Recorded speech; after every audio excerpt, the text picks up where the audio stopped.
الحمد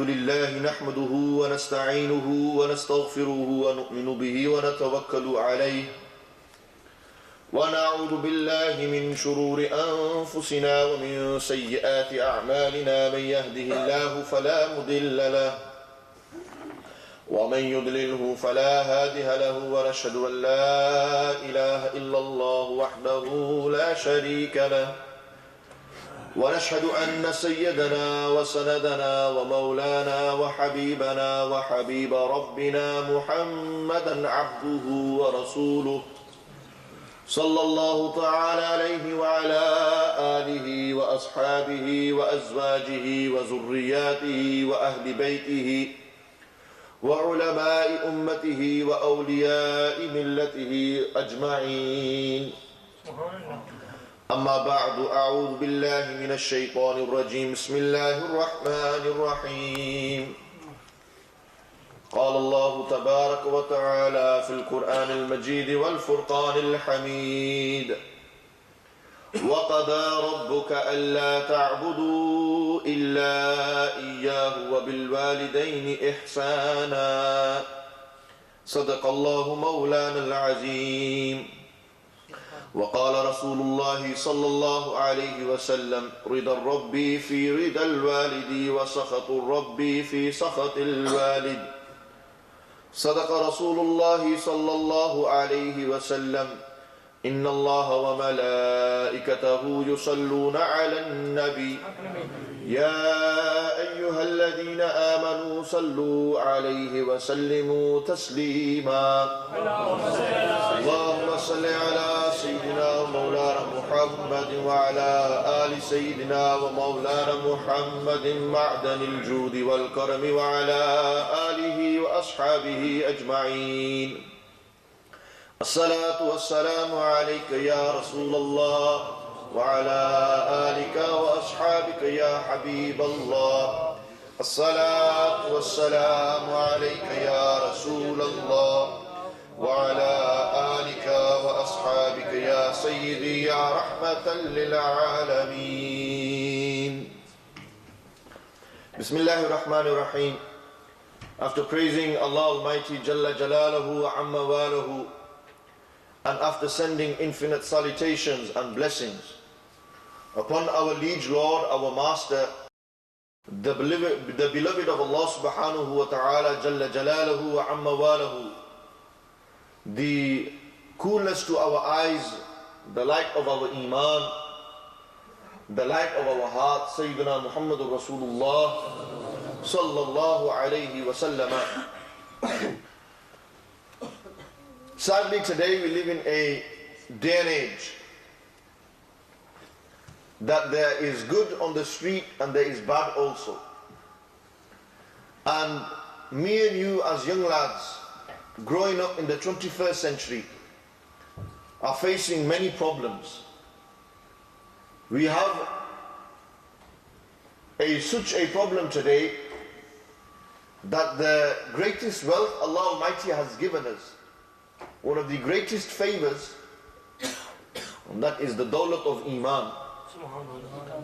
One of the greatest favors and blessings Allah Almighty has given me and you is Iman, is belief in Allah subhanahu wa ta'ala and His Habib Sayyidina Muhammad Rasulullah sallallahu alayhi wa sallam. To protect this dawlat and Iman, to protect this blessing of Allah subhanahu wa ta'ala known as Iman, has become so difficult today that Nabi alayhi salatu salam described that there will come a time when a person will wake up as a mu'min. He will wake up with Iman, and at night when he goes to sleep, he is a kafir. He has lost his Iman. And sadly, that time is today. Young lads will wake up in the morning as mu'mins, believers, and by night time they would have done so much haram, so much that it's taken them close to the folds of disbelief. They have slept with a woman unlawfully, outside of marriage, within marriage, they would have done something like that. They would have drank alcohol until they've lost their senses. They become intoxicated. Today, young lads openly and freely walk into nightclubs and pubs. They don't care. It's a bit of fun, Imam Sahib. We're enjoying ourselves. Allah has blessed me with youth. Allah has given me a young life. Nothing's going to happen. I've drank so much in my time. What's happened to me? Look at me, I'm still here. These are the answers they give you when you say to them, brother, don't drink. It's not good for you. It's haram. What does he know what haram is and what halal is? What does he know the difference between his mother and his girlfriend? That's the day and age we live in today. That somebody gives more attention to his girlfriend than he gives to his own mother. The one who carried him for 9 months. The one who looked after him when there was no one there for him. The one who was the teddy bear and a cushion to him. The one who, when you needed things, when you was a child, you were 2 years old, 3 years old, nobody gave you attention. When your father said, take him away, you know who picked you up at that time? Your mother. And today, your mother says one thing to you, and you give her 100 answers. You think you're bigger than your mother. You think you know more than your mother. Today, when your mother says, Putra, read namaz, that says, I'll read my namaz, and he doesn't read his namaz. Today, you disrespect your mothers. And you know your father, the one who's grafted all his life, who came to this country and worked, who bought a house for you. You know when he dies, who's that house going to? Whose house is it going to become? If my father dies, the house is in his name. When he dies, who's going to inherit it? Inheritance goes to the children, me and you. And this very same father of ours, today you disrespect him.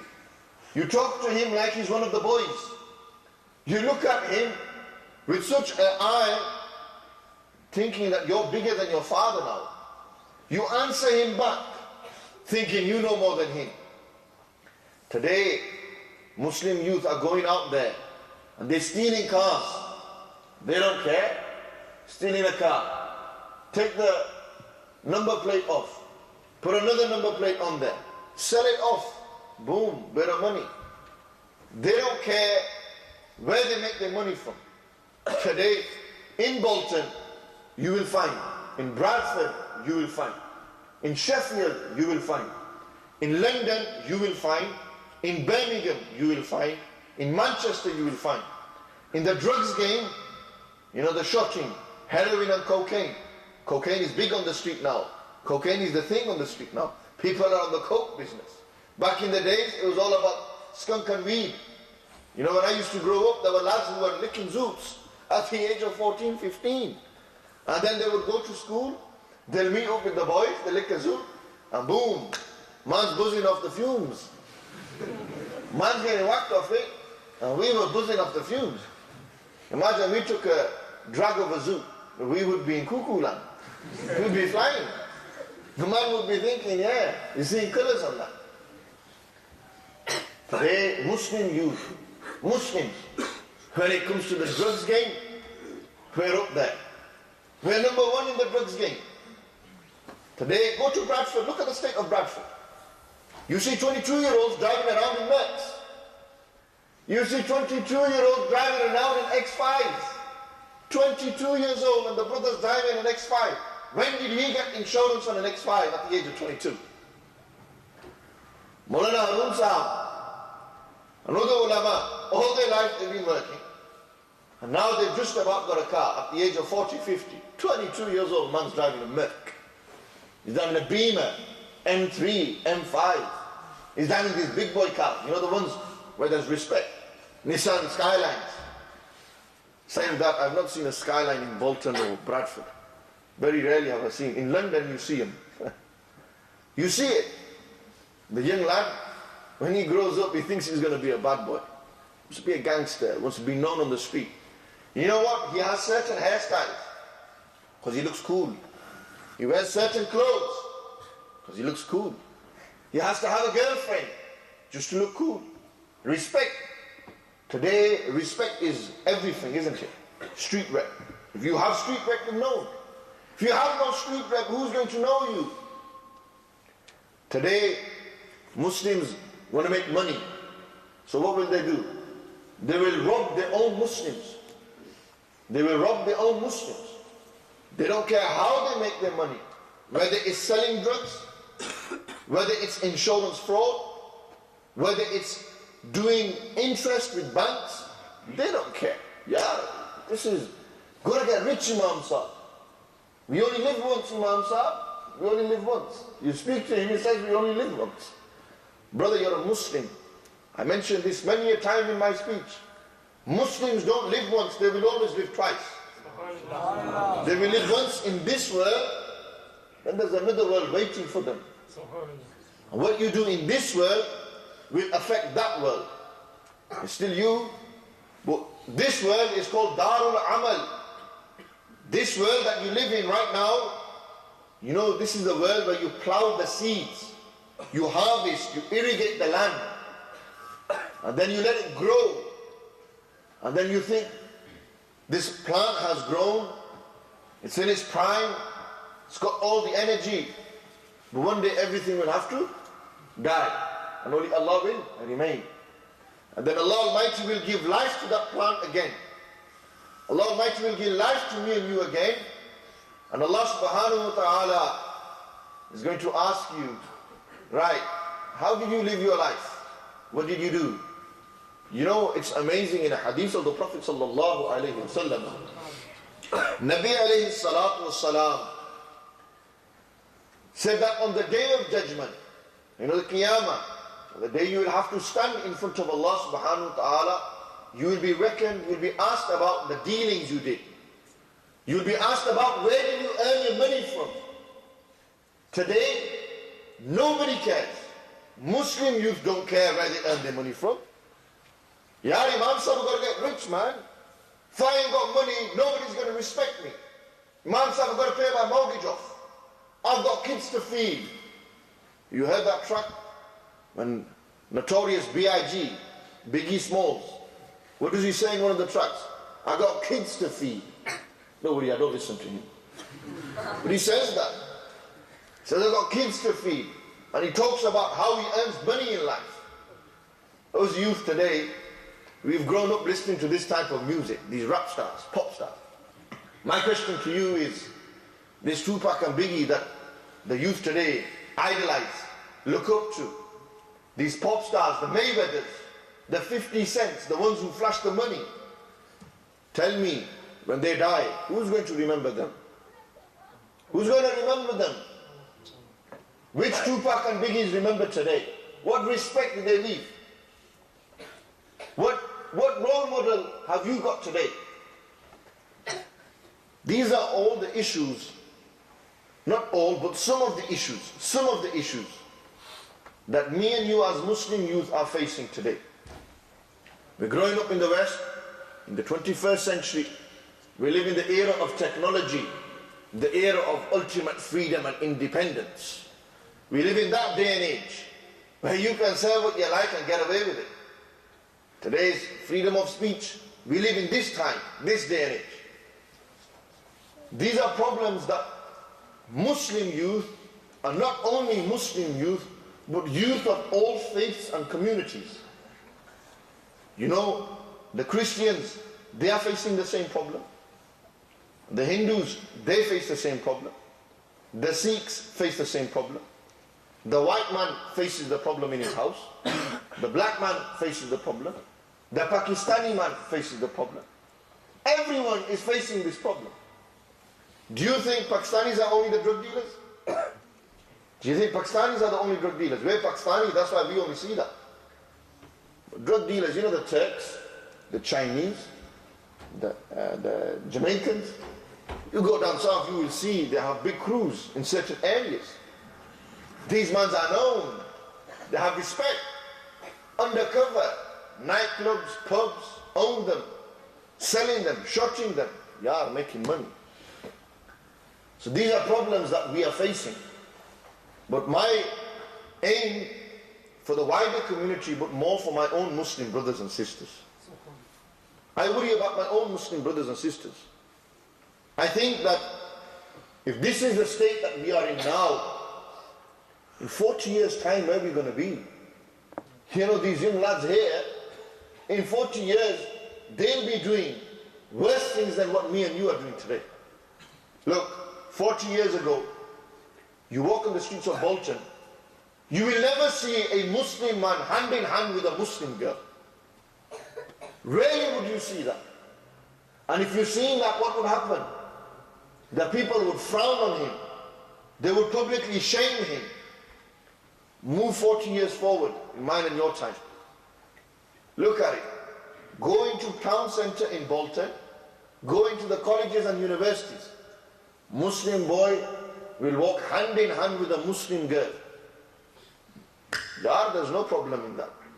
Sadly, our brothers and sisters were doing that. Somebody in your family would be going through these relationship problems. You know, I mean, a relationship problem. What kind of relationship? You married? No. Imam said, I've got two birds at one time. Hard work. Dealing with one and the other. Imam said, what do I do? How do I deal with this? This is a problem. Today, who frowns upon this? Who's sorting this out? It's become so common in our society. Go to Cineworld in Bradford. You will see it. Hand in hand. 10-pin bowling. Everyone is there. And how is she related to you? No, she ain't related to me. That's the thing. Imam asked me how she's not related to me. Don't ask me how she is related to me. There's no relationship. There's no rishtadari. She's not the sister. She's not a niece. Nothing. Who is she? I used to go to school with her. So what are you doing? You're just going out as friends. Today it starts as friends. Tomorrow what's going to happen? Brother, it starts as friends. She's my friend. Yeah, we're friends. It starts as friends. Then it gets, a bit more complicated. And then you start looking and liking. Next thing you know it, numbers exchange, Facebook.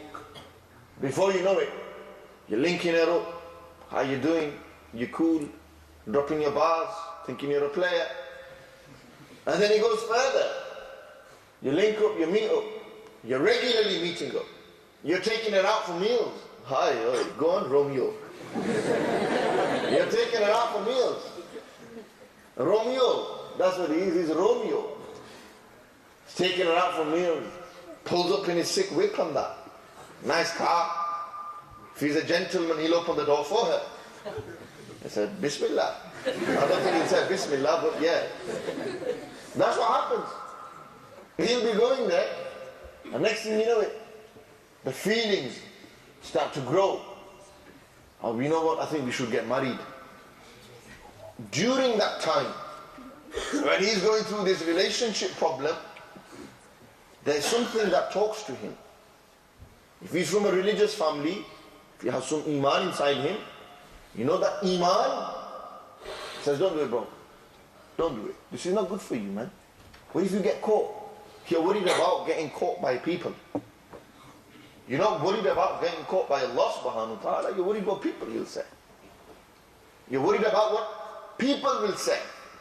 So you will try utmost to keep it behind closed doors. You will try your utmost so nobody finds out. Brother, if you like somebody and you feel that she is marriage material, or vice versa, a girl likes a guy, this might sound bad. This might sound revolutionary. But go and tell your mother and father. Go speak to them. Say, look, I'm facing this problem. Sadly, our parents, they have not moved with today's time. You expect your daughter to go to school and you think she's not going to talk to someone. You must be joking, brother. Yar, we live in the 21st century. There's freedom here. She's going to a free mixed school. What's she going to do? Keep her head down all the time? A guy comes up to her. A girl, not every girl, not every single sister out there is like this. But you get a few who will give the attention. You will get a few who want the attention, and then you'll get the few who don't want nothing.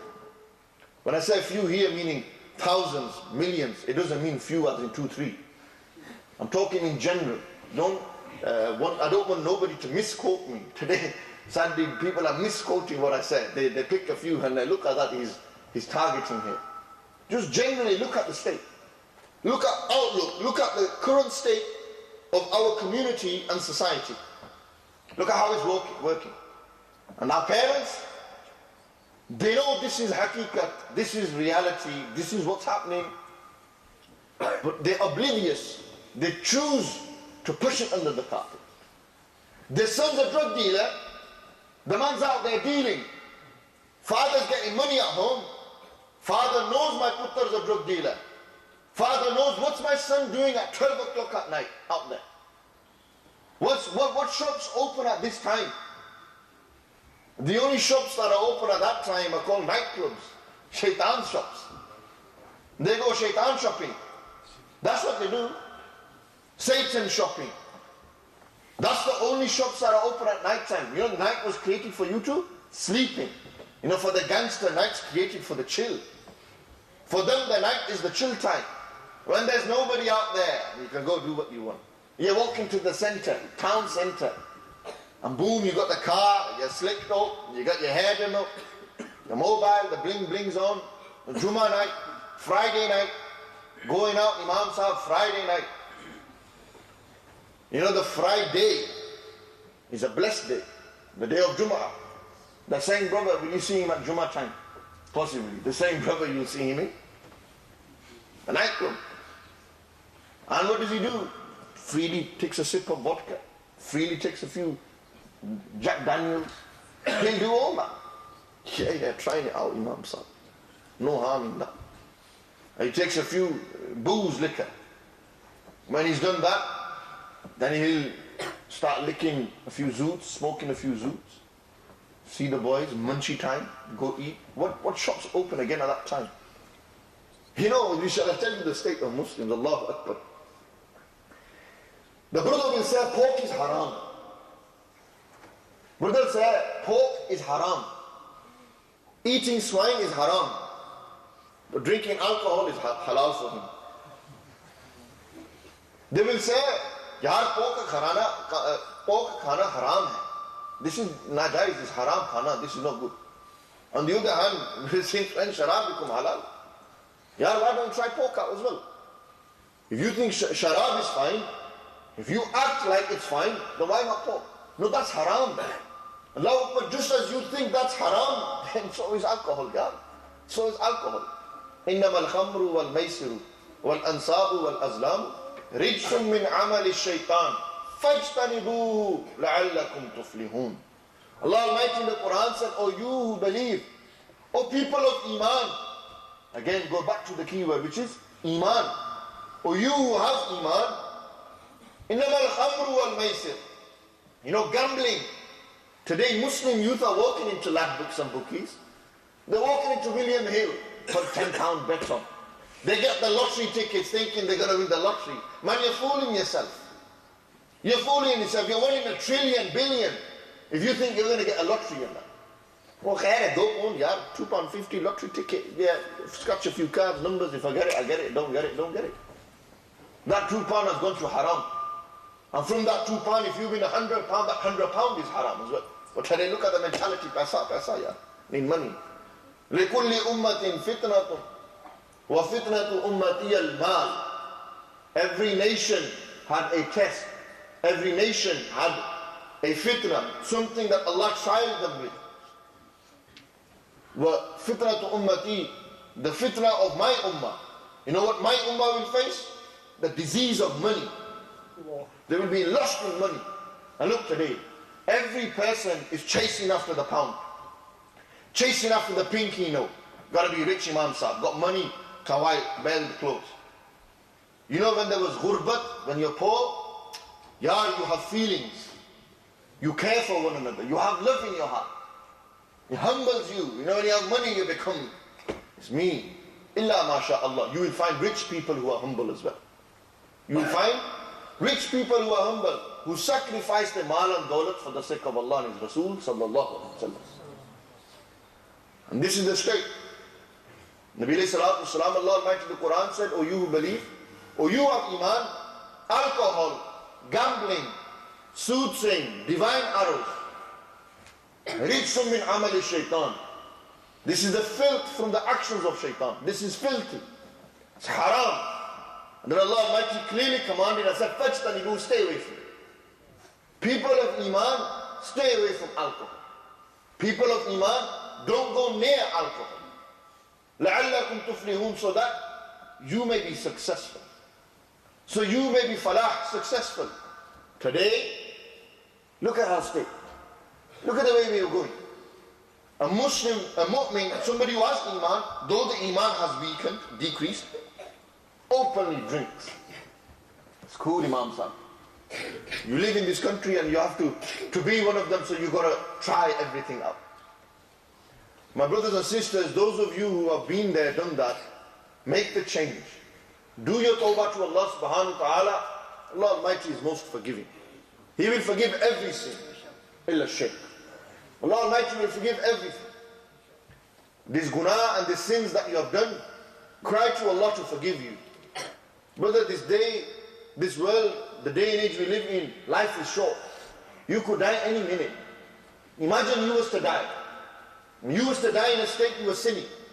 Nabi alayhi salatu wasalam said, at the time when a robber is stealing or robbing somebody, Iman is lifted from him. He has no Iman in his heart. At the time a believer, a mu'min, a Muslim commits a zina, sleeps with someone, outside of marriage, inside of marriage, at that time he has no Iman inside him. When a person drinks alcohol and put drugs in there as well, when he smokes drugs, at that time, when he's smoking and drinking alcohol, he has no Iman inside him. Nabi sallallahu alaihi wasallam said, it's as if Iman is like a shirt on his body and he's taken his shirt off. That's how he's taken Iman off. And you know, when he becomes sober and finished the haram act, then Iman comes into his heart. Just for one moment, imagine. Just for one moment, think. You were drinking alcohol and you were drunk. In that state, you was to die. Did you die as a mu'min? Did you die with Iman? What if you don't get into soberness? What if you die there? What if the angel of death came when you was doing something haram? You died as what? A harami. You died as someone who's committed haram.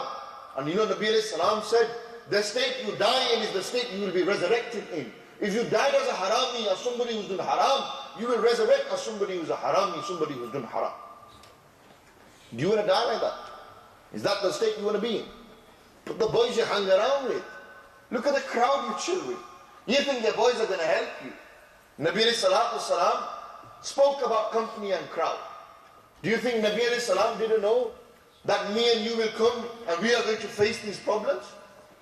Do you think Nabi alayhi salam didn't know my Muslim ummah will be tested by shaitan on the street? Do you think Nabi alayhi salatu salam didn't know what was going to happen to me and you in the 21st century? Have you forgot the hadith when Nabi alayhi salam said, indeed from the signs of the final hour is that drinking alcohol will become rampant and common. Committing zina, adultery and fornication will become rampant and common. Knowledge will be lifted. There will be no knowledge left. And then the Sahaba asked, Ya Rasulullah, look at that. Look at our Habib alayhi salam. Look at the ilm of Rasulullah alayhi salatu salam. Nabi alayhi salam knew what was going to happen in mine and your time.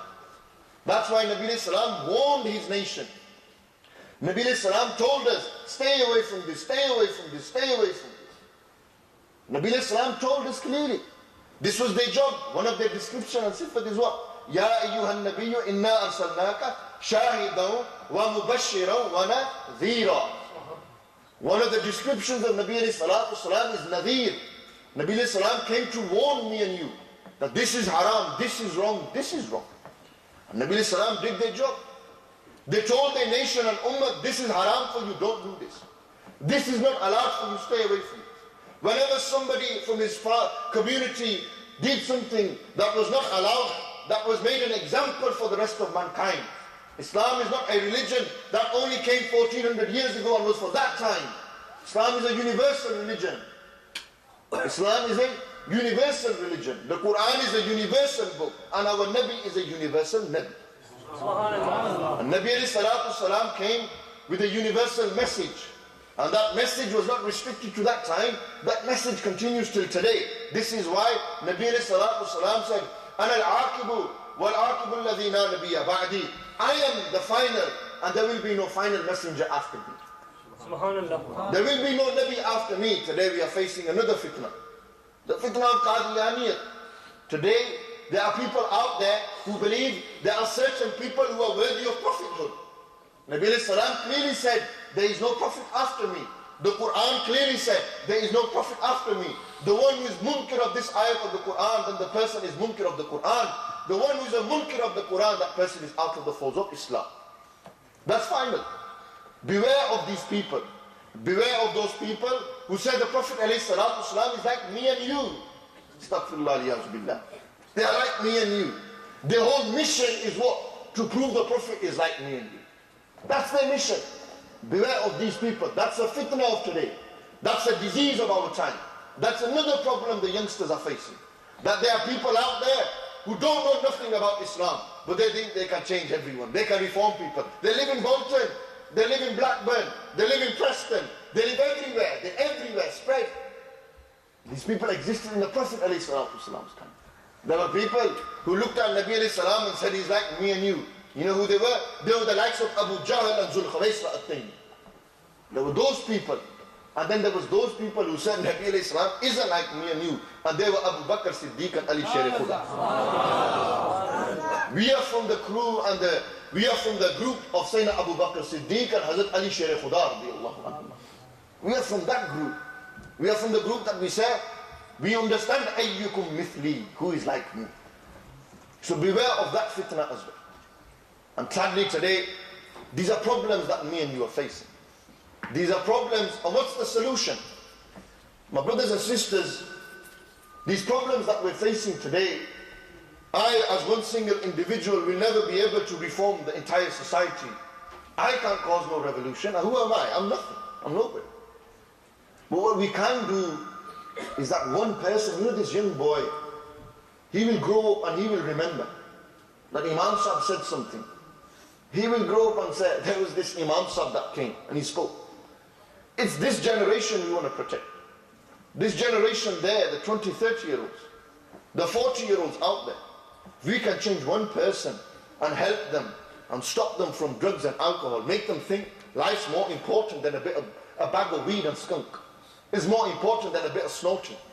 It's more important than an illegal relationship. Life's more important than this. There's more to life than this. Do you think this is the purpose of why you were created? So you sin against the one who created you? Is this the purpose? Ya ayyuhal insanu ma gharraka bi rabbika al-kareem alladhi khalaqaka fasawwaka fa'adala fi ayyi suratin ma sha'a rakkab. Allah Almighty said it clearly. O man, what has deceived you from your Lord? Ma gharraka bi rabbika al-kareem. What has caused the deception from your generous Lord? Look, he didn't say your Lord, he said Rabbika al-Kareem, your generous Lord. The generosity that he gave you life when you was nothing. He gave you everything, and today you can sin against him. You can openly drink alcohol, go into illegal relationship, hang around with the gangsters and bad boys. You know that crew that you hang around with? Change your crews. I'm telling you. Change the crew you hang around with. Change the company you keep. Just because the boys do it, you will go after the boys. He wears the Nikes, I'll wear the Nike. He's smoking, I'll smoke. You know when you're young, you're so fresh and young, you're so innocent, you don't know what's right and wrong. You think the crowd's doing it, I'll do it as well. That's what happens today. That's the reality of today. I grew up, I see my boys do it. I will do it as the boys do. We give more preference to our boys than we give to our own parents. We've neglected our own mother and father. Nabi alayhi salam said one of the signs of the day of Qiyamah will be that a person will give more preference to his wife than he will give to his own mother. And today, look, people give more respect to their wives. This doesn't mean that don't respect your wives. Your wives have rights and hukuk. You have a responsibility towards them. You should love them and honor them. Your mother is your mother. Allahu Akbar. Allah Almighty placed Jannat under your mother's feet. Allah Almighty placed paradise under your mother's feet. You serve your mother, you've earned paradise. You please your father, you pleased Allah. Look at that. You do khidmat of your mother and you've earned paradise through that. And you make your father happy. And then you make Allah subhanahu wa ta'ala happy. And these are in matters, religious matters. Matters which are good, not cultural matters. You can't get that mixed. Somebody might misquote me and say, Imam Sahib, you said, make your father happy. Father saying to the daughter, Julia Pakistan, shadi karni. The father said, you have to do it now. If I don't do it, Allah is unhappy with me. No, you've got to think. Don't misquote what I said. Think bigger. This means in matters like the deen. If the father says, Putta, read namaz, you read namaz. You read namaz. If the father says, don't mess around, you don't mess around. That's what it's on about here. Not these, in terms of culture, everything has its own. That's another problem that we're facing today. Sisters are in such a dilemma. There's such a generation gap between the parents and the children. You can't connect with your own son. Allahu Akbar. I had someone come to me yesterday and he said, Imam Sahib, all my life I've been teaching children. I've been guiding children, but I've not guided my own son. What have you done? What was further on you was to guide your own son. You neglected him and you went to others. You had work on your home. Allah Almighty said, Ya ayyuhalladhina amanu qu anfusakum wa ahlikum nar. For you who have iman, protect yourself and your family from the hellfire. Who are we protecting? What are we protecting? We protect ourselves, we neglect our family. Kullukum ra'in wa kullukum mas'ulun an ra'iyatihi. Each and every one of you is a shepherd. A man of responsibility is a shepherd. And he will be asked about his flock. Allah Almighty will question him about his flock. Allah Almighty will question him about his family. A father will be asked about his children. The mother will be asked about his children. The imam will be asked about his muqtadiyun. Haqiqat. Kullukum ra'in wa kullukum mas'ulun an ra'iyatihi. Nabi Islam said each and every one of you is a shepherd and each and every one of you will be asked about your flock. And what are we doing? Today, fathers are neglecting their daughters and what their daughters want. Fathers and parents are neglecting their children. And it's not just fathers and parents rejecting their children. Children are rejecting their parents as well. It's not one way, it's two way now. Sadly, this is what we've got to. Live with today's time, live in the modern era, but don't become too modern. Don't go too ahead of time. And don't be too backward. Find the balance. Find the balance in between. And when you find a balance, when there's no balance, there's an imbalance, what happens? Things start to go wrong. One side's heavy, one side's weak.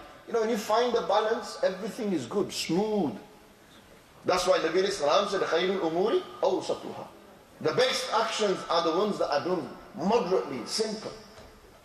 Those that are made simple. Today we want complication.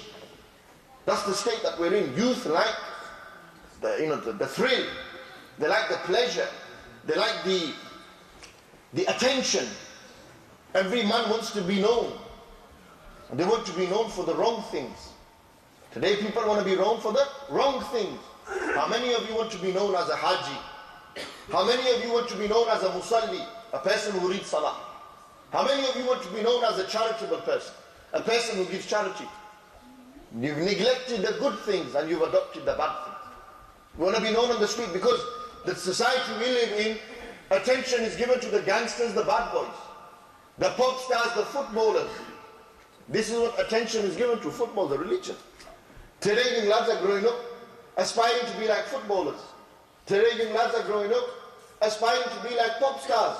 They want to go on X Factor and all these things. Britain's got talent. What talent?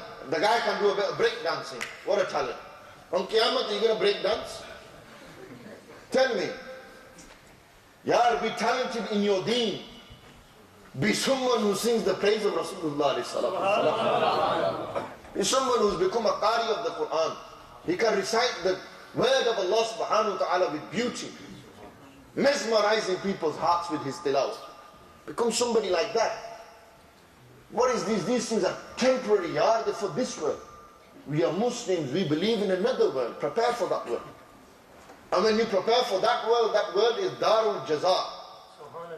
That's the world where you will get the reward. You will reap the reward of what you plowed into the ground in the dunya. You will find the rewards there. And when you've got the reward, everything's looking cushy and good. Everything is looking swell. Then Allah Almighty says, what to the people? The angels, take him to Jannatul Firdaus. Give him a palace in paradise for his good that he done in the dunya. He obeyed me. He obeyed my commands. He respected me and my Habib. He loved me and my Habib. He honored me and my Habib. And for that I have given him Jannatul Firdaus. But those of you who are on the deen, become sincere. Don't do actions so people say, MashaAllah, MashaAllah, Haji Sahib, Haji Sahib. Become sincere, mukhlis. On the day of Qiyamah, there will come somebody, three types of people. And they will stand in front of Allah subhanahu wa ta'ala on the day of judgment. And one person, he used to be very generous. Allah Almighty will say, what did you do with your life? He said, oh Allah, you granted me money and wealth.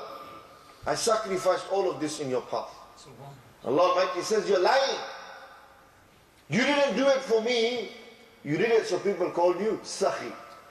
The person generous. Drag him to the hellfire. You didn't do it for me.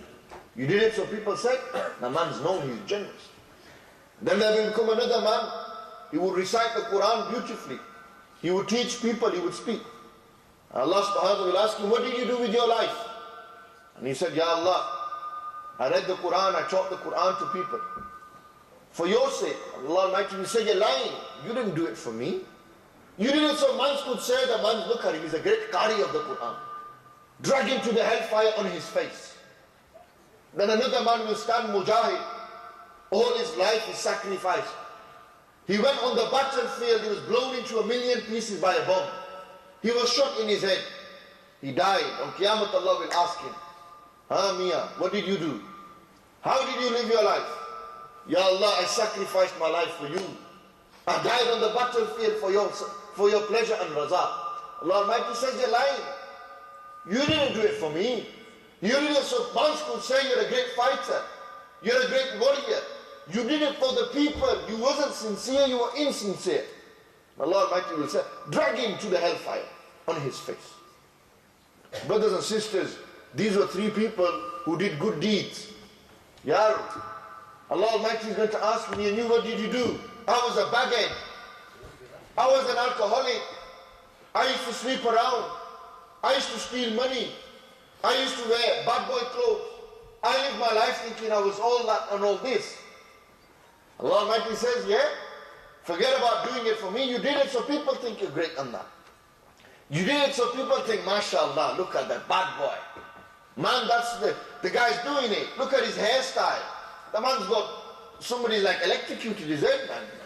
He's got zigzags in his head. He's got a chessboard on his head. Checkmate. Look at the state of the Muslim youth's hairstyles, yeah? He's got that donkey hairstyle.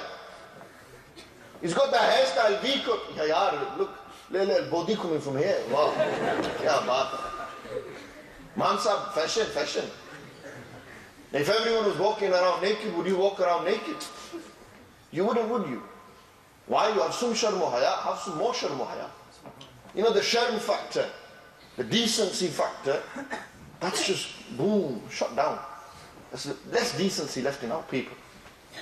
There's not much decency. And decency, we generally tend to attribute to sisters. Modesty. Yes, modesty is a big aspect of a sister's life.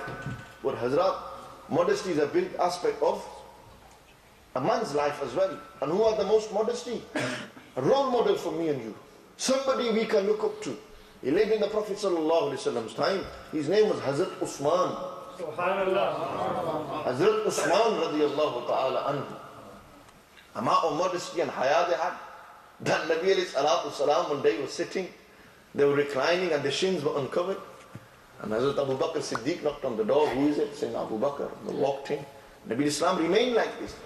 Then Sayyidina Umar Al-Faruq, the one who did farq bayn al-haqqi wal-batil, the one who differentiated right from wrong, the one who Nabi alayhi salam said, even shaitan is scared of you, Umar.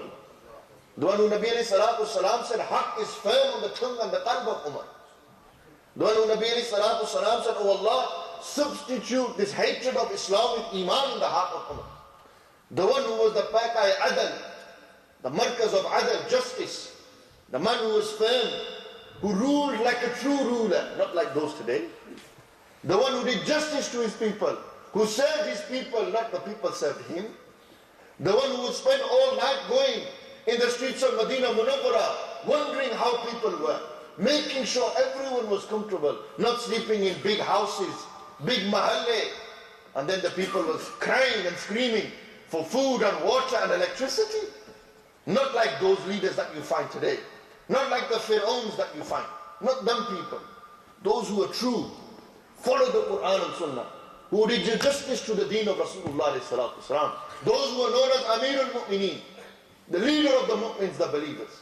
Umar bin al-Khattab radiyallahu ta'ala an came in. Nabi al-Islam stayed like that. Shins were uncovered. They were reclining to one side. And then the door knocked. Who is it? Usman.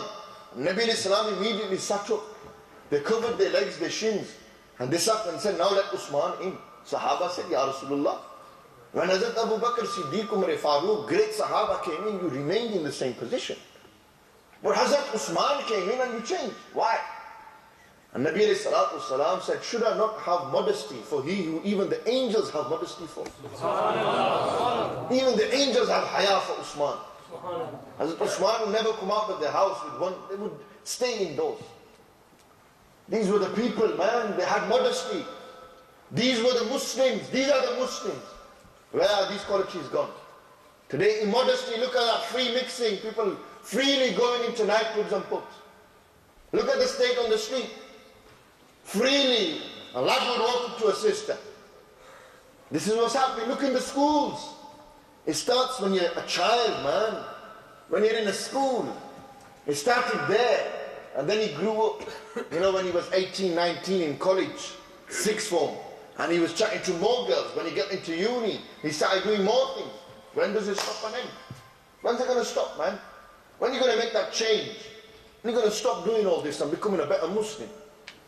Just imagine, death is hanging over your head any minute, any time. How many youngster stories have you heard? Probably in Bolton you must have had. Young 19-year-old died. 20-year-old died. 18-year-old died. Dying. We think life is everything. We think we live eternally. I ain't gonna die, brother. How do you know you're not going to go sleep? You might never wake up again. How do you know? How do you know? Who can promise me that? Who can tell me if he goes to sleep he'll wake up in the morning? You can't say that.